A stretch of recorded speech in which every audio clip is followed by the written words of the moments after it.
Well, hi, friends. I am Pastor Michelle here at Harmony Creek Church, and today is Sunday, April 27th.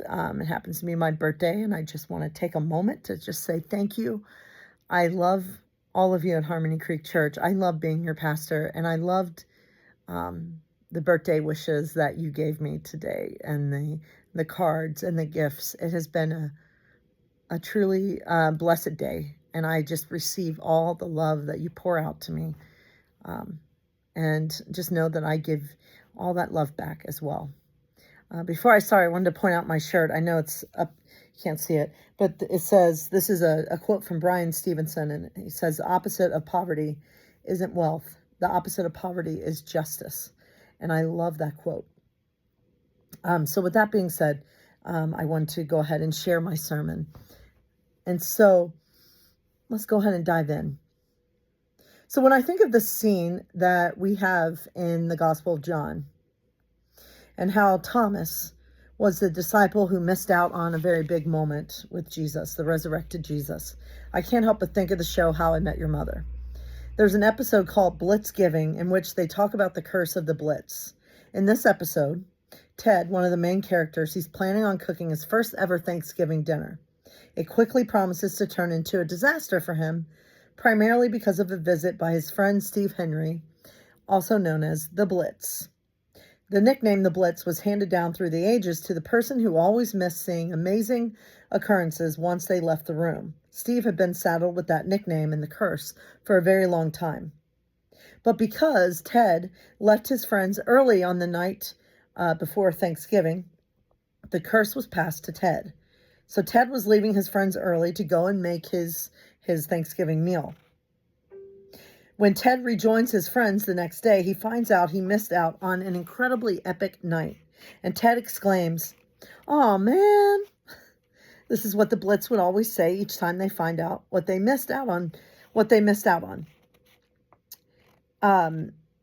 When they find out they missed out on something pretty spectacular. And I think we've all had an "oh man" moment at one time or another in our lives. You know, we have all probably found out that we missed out on something pretty epic. So I can almost picture Thomas saying, "oh man," after he hears about what he missed out on. It's almost like Thomas was the Blitz.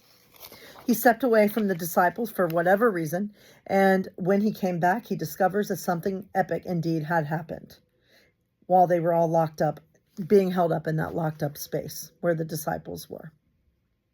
So we don't know where Thomas was that evening. We're not told. But for whatever reason, Thomas wasn't there, and Thomas missed out on seeing the resurrected Jesus. Now, I want to keep in mind, though, that these disciples are behind closed and locked doors because they're afraid. And we read that Jesus just suddenly appears. It doesn't say that he knocked. It doesn't say that Jesus broke the door open. Jesus just appears.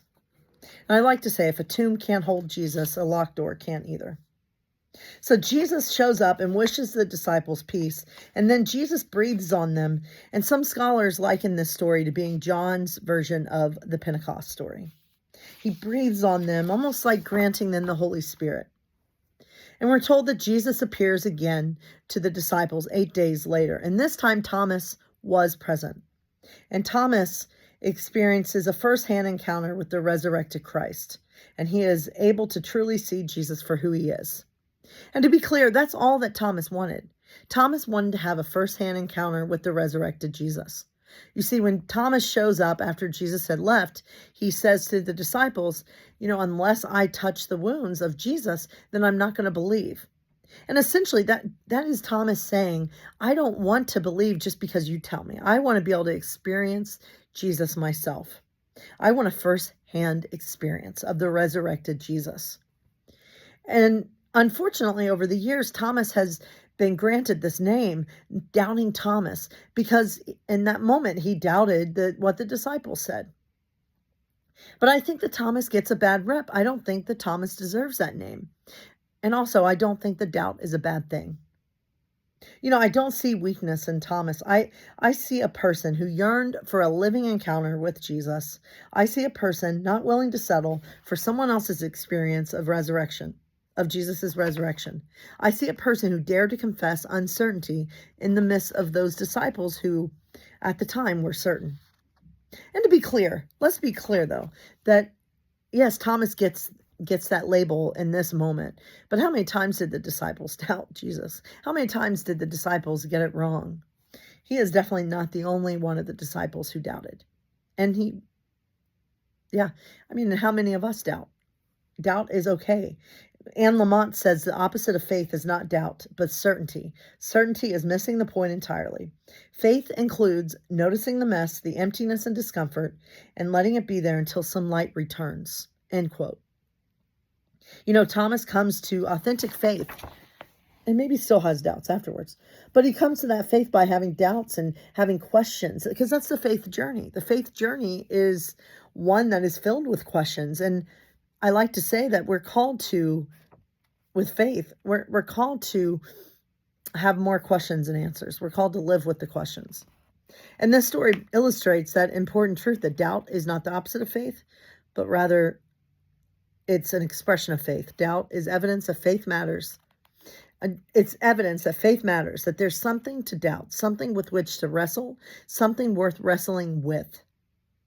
And so that brings me to what I wanted to share about my civil rights trip that I went on this past week, and talk about two powerful leaders in the civil rights movement.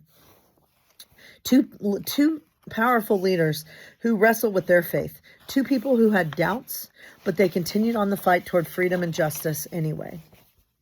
Martin Luther King Jr. and Muhammad Ali are the two people I want to talk about.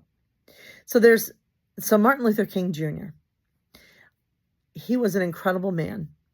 He was an incredible civil rights leader who did so much in his march toward freedom.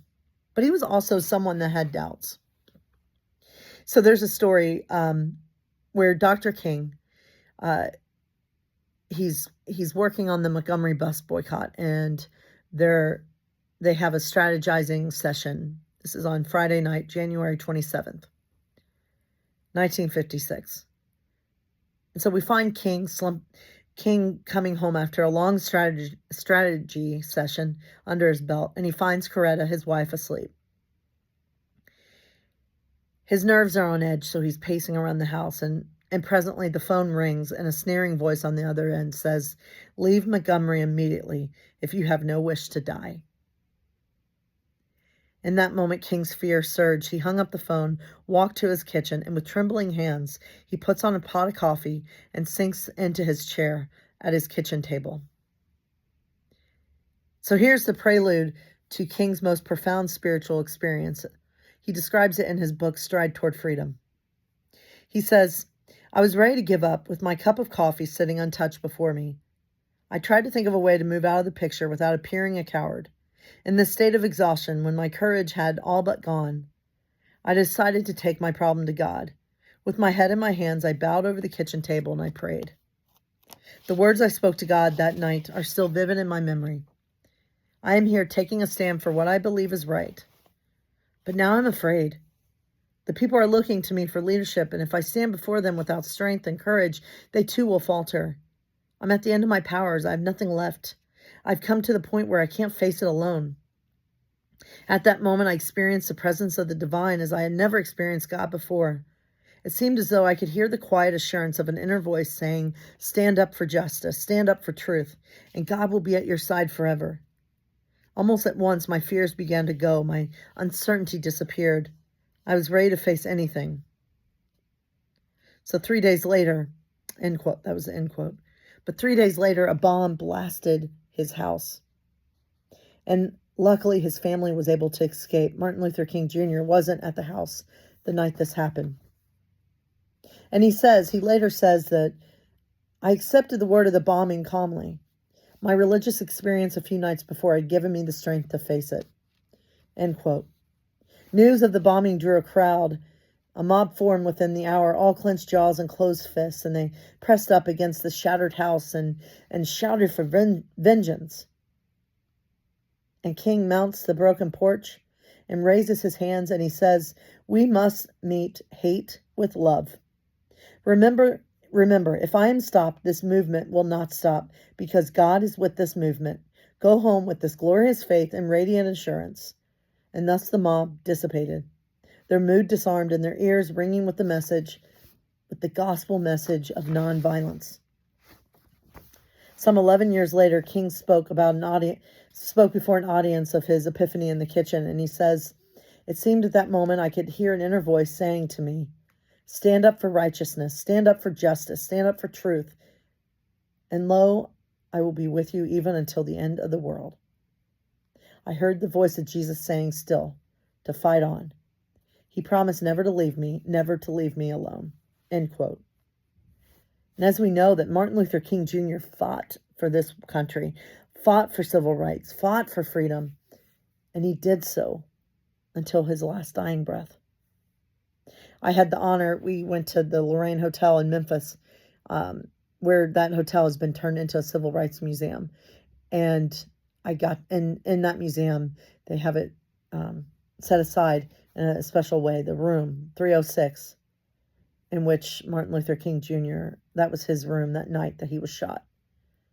And you get to see the balcony upon which Martin Luther King Jr. stood before the sniper took him out. He was an incredible man, but he was also a spiritual man who had doubts. But when in doubt, he still fought for justice anyway. He still marched toward freedom anyway. So the other story is about Muhammad Ali, and I had to share this funny joke about Muhammad. It's one of my favorites. So in Muhammad Ali's heyday, as the heavyweight champion in boxing, he had taken his seat on a 747, which was starting to taxi down the runway for takeoff. The flight attendant walked by and noticed Ali did not have on his seatbelt. And so she says to him, "Please fasten your seatbelt." He looked up proudly and snapped, "Superman don't need no seatbelt." And then the flight attendant, without hesitation, stares at him and says, "Superman don't need no plane." Oh, I love that. I love that joke. Okay. So Muhammad Ali, as many of you know who he is, he's a very famous boxer who won many bouts. And he won a gold medal back in the day in the Olympics. And he was so proud of that gold medal. He wore it everywhere. He kept it on everywhere. So there's a story that which we heard while we were at the Ali Center yesterday. And the docent, the museum, the person that kind of talked to us before we started looking at the exhibits, she tells this story of when Muhammad Ali was in Louisville, where he was born. It was a time of segregation still. Jim Crow laws were still alive and well in Kentucky, because this was in Louisville. And he goes to have lunch at this cafe, which was a whites only cafe. And he goes in and sits at the counter, and the waitress comes up to him and says, "Get out. We don't serve your kind here." And Ali, who has a fighting spirit in him, he doesn't in that moment. He does not fight. He just slumps. He puts his head down and walks out of the restaurant, feeling down. Because here he is, he has come back from the Olympics, he's wearing the gold medal, and what he was hoping for is a hero's welcome. But what he got instead was rejection. He was told to leave this restaurant because of who he was. Who he wasn't accepted in this restaurant. So the story goes that he leaves that restaurant and he goes to the bridge that connects Kentucky to Indiana over the Ohio River. And he stands on the bridge and looks over, and he's holding his gold medal, and he's feeling very down, very distraught, probably having a lot of doubts. And he throws the gold medal into the river. And then he walks home. But what I love is that this was a moment in Ali's life where he had this doubt, where he had this fear, where he had this extreme sadness. But he didn't let that be the defining moment in his life, because Ali went on to become a prominent civil rights leader. He went on to do so many things. And in the 90s, he was able to receive another gold medal when he was the one to carry the lit torch. And this was not, he didn't win the gold, he won the gold medal back in the day, but they gave him another gold medal in the 90s when he showed up to carry the torch in the opening games, in the opening ceremony. But I share those two stories, and we talk about Thomas too. Thomas, who went on to become a very prominent disciple and leader for Jesus as well, who went on to spread the gospel in parts of India. I share all this because, when in doubt, when you hear that phrase a lot, when in doubt, we do it anyway. When we're scared, we do it anyway. And when I say we do it anyway, I mean we continue marching toward freedom. We continue doing the hard work of bringing about God's kingdom here on earth as it is in heaven. Working for justice, working to create a world where all are free. We do this anyway. And yes, it feels like we're going against the wind, but we do it anyway. And so I share one of the thing that stood out to me, one of the things that stood out to me, and I shared this today, but I'm going to share a little bit extra, but we went to Selma and we got to cross the Edmund Pettus Bridge. And this was the site from when they marched from Selma to Montgomery, the 54 miles, and Bloody Sunday, and all the people that were hurt and abused, and they just kept marching on, even in the face of such opposition, the opposition of fire hoses, the opposition of dogs attacking them, and people still continued to march on. And as we went across that bridge, I was floored, because I kept thinking about the feet that were on that bridge years ago, the feet that crossed that bridge. And I was walking in the same footsteps of prominent civil rights leaders like MLK, like John Lewis, and so many others. And all I could think about was how we are still called to march. We are still marching. We are still marching toward freedom. And what I loved on the trip was after we walked across the bridge, we stood in a circle and they asked me to say a prayer. And I prayed.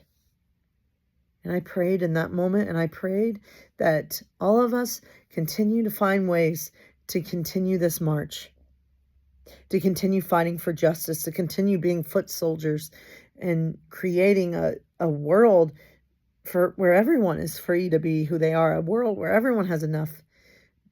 Because sadly, my friends, we're still marching, right? We are still not there yet. But even when in doubt, we do it anyway.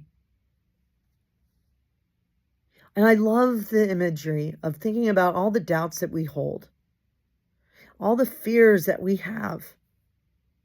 I love the imagery of us holding all those and still singing the spiritual song, "We Shall Overcome." Because that's what they did. They faced such opposition, civil rights, during the civil rights movement, and we still do to this day. We are fighting opposition. We are facing opposition. But I truly believe, even when I have doubts, because you can have faith and doubts at the same time, I want to believe that we shall overcome. We shall overcome someday. And as long as I have breath, I want to be on the right side of history as we march toward freedom. Much love to all of you, my friends. Let us never stop marching.